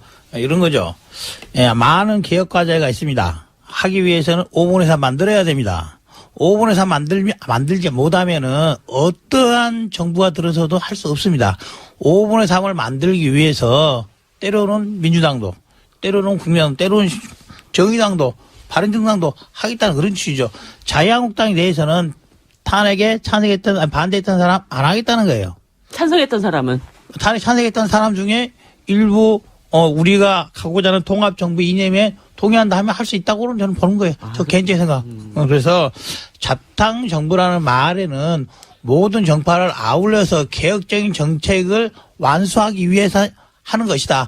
만약에 잡탕정부를 포기하고 만약에 그런 광화문을 받아들여 포기한다 한다면은 2분의 1만으로 할 수 있는 것은 아무것도 없다. 즉 개혁을 이루기 위해서는 현행 법에 있는 헌법에 있는 5분의 3을 맞추자라는 것으로 해석해 주시면 좋겠다는 생각이에요. 질문하는 시간입니까? 2번 후보한테 하나 정도 질문했어요. 3번 후보예요. 예, 제인입니다. 3번 후보가 받는 시간입니다. 최근에 뚜벅이 요새 제가 이번에 광주도 가보고요. 포항도 가보고 구미도 가봤는데 반응이 괜찮더라고요. 진작에 저렇게 했으면 좋았을 텐데라고 아쉬워들 하던데 근데 모범 국민소로 들어갔는데 메시지는 여전히 옛날 거더만요. 계속 반문 패권주의 외치고 나라 분열된다고 외치는데 얘기 들어보면 결국 이 자동차 운전에 비유하면 후진기어 놓고 앞으로 가겠다는 거 아닙니까? 국민석으로 들어가서 메시지도 달라져야 되잖아요. 아니, 원래 제 질문 시간인데 맞아 그 아까 연정 관련해서 얘기하신 부분 연정이라는 거는 사람 하나하나를 빼앗가지고 구성하는 거 아닙니다. 맞습니다. 정치 세력과 정치 세력 간의 공동의 이해와 목표를 가지고 만드는 게 연정이에요. 그렇습니다. 그러면 자유한국당은 그 자유한국당의 정체성이 있는 것입니다. 그 안에 개별적인 인사와 연정하는 거 아니에요. 그 점에 대해서 어떻게 생각하세요? 맞습니다. 저희는 자유한국당의 이념을 받아들여서 하겠다는 건 전혀 아니에요. 자유한국당이 구성되고 있는 몇몇 사람들 중에서. 그러니까 불가능한 얘기라니까요. 그런 방식은. 자유한국당 버라이어티 하잖아요. 금방 이 당에 있다가 금방 자당 갔다 다시 또 오기도 하고. 그러니까 지금이라도 걷어들이세요. 그 얘기는. 그래서 그런 부분이라고 생각해 주시고 예를 들면 또 자유한국당에 있다가 또 나오면은 또 생각이 달라질 수 있지 않겠습니까? 그런 부분이고. 마지막 질문이 될 것 같습니다. 예, 아까 뚜벅이 유세 맞습니다. 몸은 국민 속으로 있는데 말은 이전이 아니냐. 그러니까 후진기어 놓고 어떻게 앞으로 가냐 이거죠, 적절치 자동차가. 않은 표현이고 때로는 후진기어로 좋은 길을 갈 수 있다고 봐요. 명확한 건 이거예요. 그렇죠. 뒤로 돌아서 출주할 수 있어. 명확한 건 이거예요. 명확한 이거예요. 후진기어라는 걸 인정하시는군요. 명확한 건 이거예요. 친문 패권 세력이라는 주장 후진기어 아닙니다. 정기어 놓고 가고 있는 거예요. 친문 패권 세력이 집권에서는 옳지 않다. 이거는 후진기어가 아니고 정기어를 제대로 놓고 가고 있는 거다. 지금 3당이 되면 어쩌면 4당, 5당으로 밟아야 될지 모른다는 것을 분명히 말하고 있는 거예요. 자, 여기 끝마쳐야 될 것 같습니다. 이제 각 당에서 이제 여러 번 하셔서 다 아시잖아요. 네. 마지막 시간이니까 짧게 해주세요. 한 20초 정도씩. 내일 투표하시는 분들을 위한 메시지 주십시오. 예, 제인입니다. 저는 홍준표 후보처럼요. 본인이 막 불지르고 다니면서 불조심하자 이렇게 외치는 그런 행태를 보이는 후보는 안 된다고 저는 생각합니다. 또박또박 자기 얘기하고 어떻게 새로운 대한민국을 건설할지 준비된 후보를 뽑아야 된다고 생각하고요. 그래야 우리가 탄핵을 완성하고 새로운 대한민국으로 갈 수 있다. 그 선택을 문재인 후보에게 해달라 이런 말씀을 꼭 드리고 싶습니다. 스트롱맨의 얘기를 대신 전해드리겠습니다. 일당 800원 받던 임시직 야간 경비원의 아들이 고리사체에 머리채를 끌려다니던 까막눈 어머니의 아들이 대통령이 될 수 있다는 것을 국민 여러분이 한번 보여주십시오. 이 땅에 최초로 서민정부를 세웁시다. 내일 새날 새 대통령이 되어 우리 아이들에게 물려줄 자랑스러운 자유 대한민국을 만들겠습니다. 도와주십시오. 예, 찰습니다. 예. 이제는 대한민국 미래를 준비해야 됩니다. 정치 분야에서 대통합 필요합니다. 예, 국민 편가르게 하는 친문 세력 그리고 홍준표의 자유한국당 더 이상 대한민국을 맡길 수 없습니다. 다른 나라에서 많이 있습니다. 미국, 프랑스 새로운 시대가 필요하기 위해서는 젊은 사람에게 젊은 생각, 더 나은 생각, 미래를 가진 지도자에게 국가를 맡겼습니다. 이번에는 3번 안철수 후보에게 대한민국을 맡겨주시길 바랍니다. 네. 초유의 탄핵 사태로 인해서 정권 교체에 열망이 강한 거 잘 알고 있습니다. 맞습니다. 바꿔야 합니다. 그러나 무조건 바꾸는 것만이 능사는 아닙니다. 누구로 어떤 사람으로 바꾸는가가 중요하고 제대로 바꾸는 게 중요합니다. 박근혜가 싫어 문재인 찍고 문재인이 싫어 안철수 찍고 안철수 싫어서 홍준표 찍는 이런 식의 선택은 또다시 후회할 대통령을 뽑는 것이고요. 정말 이제는 능력 있는 대통령, 개혁 의지와 진정성이 있는 대통령, 그다음에 따뜻한 공동체를 이루고자 하는 정말 정치 철학을 가진 사람을 뽑아야 제대로 여러분이 원하는 세상으로 바꿔드릴 수 있을 겁니다. 기호 4번 바른정당의 유승민 후보 선택해 주시면 여러분 정말 이제까지 볼 수 없었던 진짜 대통령의 모습 보여드릴 것입니다. 꼭 좀 부탁드립니다. 네, 신불립니다. 국민 여러분, 이번 대선 토론에 심상정이 없었다면 어떻게 되었을까요? 성소수자들의 인권은 반대에 갇혀 있었겠죠. 농민들은 아무도 언급하지 않은 국민 아닌 국민이 되었을 것입니다. 장시간 저임금에 시달리는 청년 노동자들의 삶은 또다시 정치판에 액세서리가 되지 않았을까요? 14명의 남성 후보들 속에서 박근혜의 실패가 여성의 실패로 오인되었을 것입니다. 심상정에게 투표한다는 것은 바로 그런 것입니다. 이 사회가, 우리 정치가 외면했던 서럽고 외롭고 억울한 사람들의 비명 같은 투표입니다. 심상정에게 투표해야 우리의 소리가 더 커질 수 있습니다. 심상정은 여러분을 위로하며 껴안아 드렸습니다. 이제 심상정을 안아주십시오. 여러분의 투표로 정치가 여러분들을 더 많이 껴안고 보호할 수 있게 해주십시오. 감사합니다. 찬조연설인데 거의? 일주일 후 월요일 날 오자토를 한 번 더 할까요? 결과를 들고? 그렇게 하시는 걸로. 그렇게 하시는 걸로 약속을. 결과 봐서. 지금까지 이철희, 정용기, 이용주, 진수희, 이정미 5분 감사합니다. 오자토를 여기서 마치겠습니다. 감사합니다. 고맙습니다. 수고하셨습니다.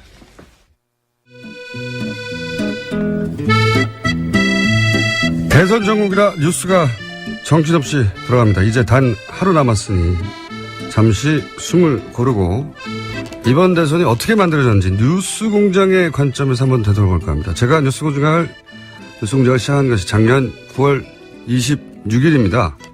공교롭게도 최순실 게이트가 막 열리는 시점이었는데요. 그때부터 오늘까지 뉴스 공장의 시선으로 되짚어 보겠습니다. 박근혜 대통령의 최측근인 최순실 씨가 개입한 의혹이 불거진 K스포츠재단과 미르재단에 대한 추가 의혹이 나왔습니다. 어떤 의혹입니까? 오늘치 한겨레 보도를 보면 미르재단이 사무실을 2년 전부터 임대해서 사용하고 있다는 것이 드러난 건데요. 그러니까 2년 전부터 본격적으로 재단 설립 작업에 들어간 거고요. 이승철 부회장이 밝힌 시점과 분명히 다르죠. 최순실 씨 사건, 미르재단 이야기. 이건 사실 수면 위로 최초로 끌어올리신 분입니다. 2014년에. 그죠? 사실 두려운 일이죠. 네. 권력의 실세를 상대로 그때까지는 게이트를 판다는 것이 최순실이라는 이름이 언론에 이렇게 등장하지 않았었거든요. 당시에 이 최순실 씨 이제 딸 문제도 제 나름대로 열심히 처음으로 진상을 규명을 했죠. 처음으로 문제 제기하신 분 맞습니다. 수면 위로 끌어올린 당사자죠. 그때는 두렵고 외로웠죠.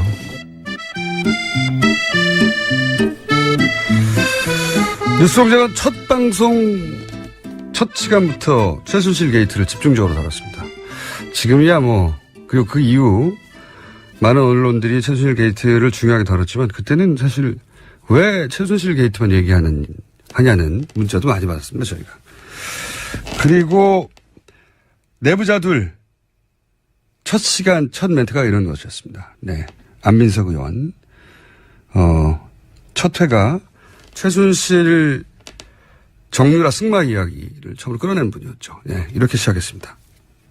JTBC 취재팀은 최순실 씨의 컴퓨터 파일을 입수해서 분석을 했습니다. 최 씨가 대통령 연설문을 받아봤다는 사실을 확인할 수 있었습니다. 그런데 최 씨가 연설문 44개를 파일 형태로 받은 시점은 모두 대통령이 연설을 하기 이전이었습니다. 이 JTBC 네. 이 진정한 단독이죠. 그렇습니다. 진정한 단독이 나왔습니다. 네, 모든 언론이 다 받아쓴 네. 뉴스가 나왔는데요. 그 최순실 씨가 박근혜 대통령의 연설문을 미리 받아서 일부 수정한 사실이 최 씨의 컴퓨터 파일을 통해서 확인이 됐습니다. 연설문을 만약에 직접 먼저 보고 네. 그리고 그걸 수정했다고 하면 이건 성격이 완전히 달라지는 거죠. 네. 최순실 씨는 지난 대선 때 주로 연설이나 홍보 등의 분야에서 개인적인 의견이나 소감을 전달해주는 역할을 하였습니다. 청와대의 보좌 체계가 완비된 이후에는 그만두었습니다. 필요하다면 저 역시 검찰의 조사에 성실하게 임할 각오이며 특별 검사에 의한 수사까지도 수용하겠습니다. 여러분, 청와대까지 그리고 온 국토가 들썩이게 여러분의 함성 소리 듣도록 지난 주말에 이제 광화문에서 그 박근혜 대통령의 하야 그리고 퇴진을 요구하는 대규모 집회가 있었습니다. 처음에는 이렇게까지 하야를 해야 되는 것인가라는 생각을 사실은 했었었는데 더 이상 저분은 대한민국을 이끌어가기에는 많이 부족하신 분이 아닌가라는 생각이 들었어요. 대통령님께서 먼저 결단을 해야 되지 않을까 생각을 했고 오랜 인연을 갖고 있었던 최순실 씨로부터 도움을 받게 되었고 왕래하게 되었습니다. 국민들의 마음을 달래드리기 어렵다는 생각을 하면 내가 이러려고 대통령을 했나 하는 자괴감이 들 정도로 괴롭기만 합니다. 처음 나와봤는데 40 넘어서 우리 아이들이 살 사회니까 시민 교육에 이보다 더 좋을 게 없겠다라는 생각으로 아이들도 흔쾌히 같이 나왔고요. 이제 아이들한테는 보여주고 싶은 게 더 컸어요. 이렇게 참여하는 게 시민이다. 예. 단 한순간도 저의 사익을 추구하지 않았고 작은 사심도 품지 않고 살아왔습니다. 제발 저희와의 연을 이제 그만 끊어주십시오. 이것은 사적인 일이 아니라 공적인 일이며 당신이 우리를 위해서 할 수 있는 오직 유일한 한 가지 일입니다.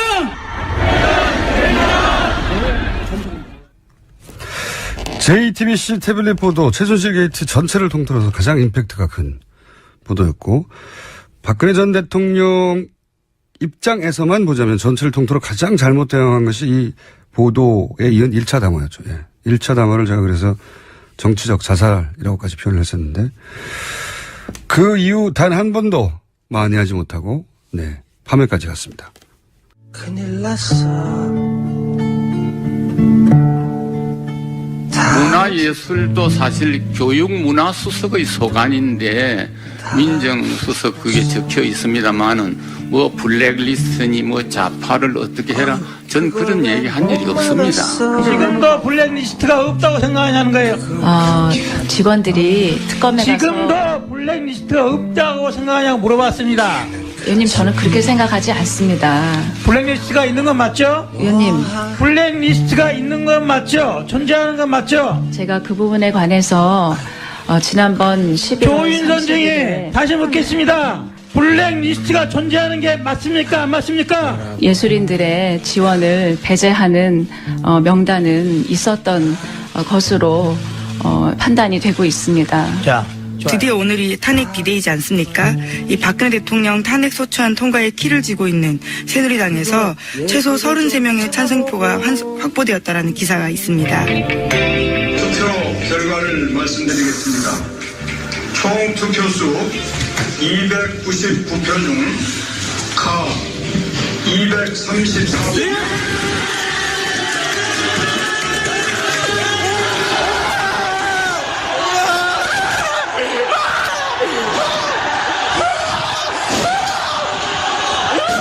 방금 들으신 것은 탄핵 순간을 TV로 지켜보던 한 고등학교 교실에서 터져나온 학생들의 함성입니다. 이번 사태로 얻게 된 것 중 가장 중요한 것이 바로 이 세대의 기억입니다. 스스로 정치적 시비를 따지고 부당하다고 판단되면 그 대상이 대통령일지라도 스스로 광장으로 나와 주장하고 행동해서 마침내 권력을 이기는 집단 기업. 이 기업은 훗날 이들 세대가 대한민국을 운영하는 기본 원리가 될 겁니다. 정말 다행입니다. 네, 반기문 총장이 현지 시각으로 20일 유엔 본부에서 열린 한국 특파원들과의 간담회에서 이 국민이 원한다면 대선 출마 의사가 있느냐라는 기자들의 질문에 이 유엔 사무총장을 역임하면서 보고 배우고 느낀 것이 대한민국 발전에 도움이 된다면 제 한 몸 불살라서 노력할 용의가 있다. 이렇게 말했다라는 불살라서. 보도입니다. 아, 예. 사실상 출마 선언을 했다고 이제 보는 거죠. 정기를 받아 존경하는 국민 여러분, 이러한 상황에 비추어 저는 제가 주도하여 정치 교체를 이루고 국가 통합을 이루려 했던 순수한 뜻을 접겠다는 결정을 했습니다. 거목이어라. 김기춘 전 비서실장의 구속, 정보기관을 능숙하게 통제하고 법률적으로도 해박한 김기춘 전 비서실장이 이때 구속된 것이 이후 탄핵 국면의 대응을 철저히 실패한, 네, 박근혜 전 대통령 측에서는 중요한 변수 중에 하나입니다. 네. 그래서 저희 다뤄봤고요. 그리고 반기문 전 총장의 몰락도 지금 구도를 만들어냈는데 굉장히 중요한 변수였죠. 반기문 호에 함께 탑승하면 이제 되는 줄 알았던 보수 유권자층이 반기문 전 총장의 불출마 선언과 함께 길을 잃고 그 이후 한교안, 안희정, 안칠수 그리고 지금 마지막까지 혼란을 겪으며 보수 유권자층이 보트피플화 되는 것이 반기문 전 총장의 불출마 선언과 함께 시작된 거죠. 이재용 부회장이 오늘 오전 5시 35분 정도에 구속됐습니다. 재청구 끝에 영장이 나온 거죠. 자, 오늘을 기억하기 위해서 준비한 음악이 있습니다. 먼저 들려드리겠습니다. 최소한 박정희 대통령과 공모했던 1966년의 사카린 밀수 사건. 네, 그렇죠. 네. 그때는 이병철 회장이 구속됐어야 하는 거거든요. 그러니까 이 삼성일가의 법적 단죄는 최소한 50년 전에 이루어져야 했던 게 반세기 동안 지연됐던 겁니다. 네. 반세기 동안 지연됐던 정의였기 때문에 50년 전에 축하 공연을 저희가 들려드렸습니다. 김 시스터스에게 감사드리고요. 네.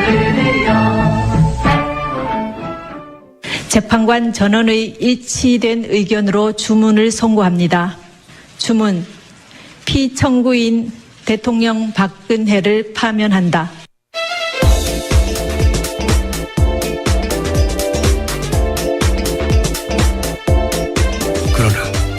그런데 할 때마다 여러분들이 가슴이 철렁철렁 하셨을 텐데 알고도 들어도 걱정되더라고요. 네, 그렇게 심장에 무리 가는 분들을 위해서 저희가 오늘 노래를 하나 준비했습니다. 노래를 듣고 방송을 이어가기로.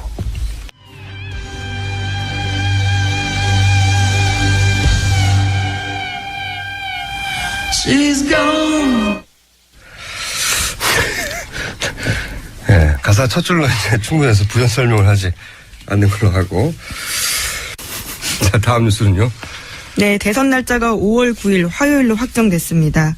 황교안 대통령 권한대행이 어제 임시국무회의를 다시 소집해서 대선 날짜를 확정한 건데요.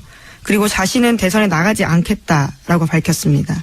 문재인 후보가 더불어민주당 제19대 대통령 후보로 선출되었습니다.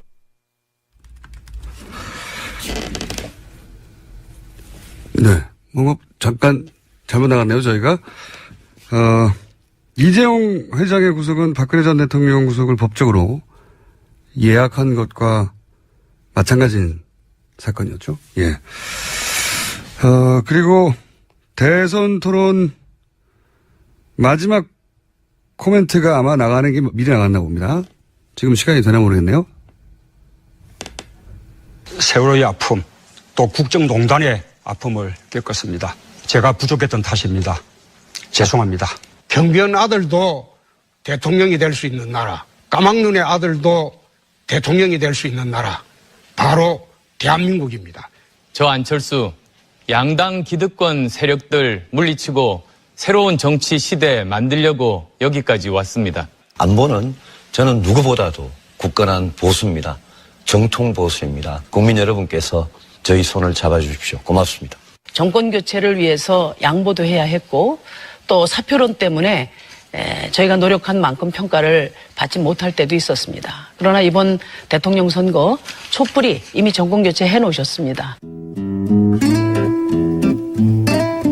예. 각 당의 대선 후보로 선정되는 멘트들이 있었는데, 네, 저희가 시간 모자로 그걸 다 못 들었네요. 네, 오늘은 여기까지 해야 될 것 같습니다. 자, 지금까지 김어준이었습니다. 내일 다시 뵙겠습니다. 안녕.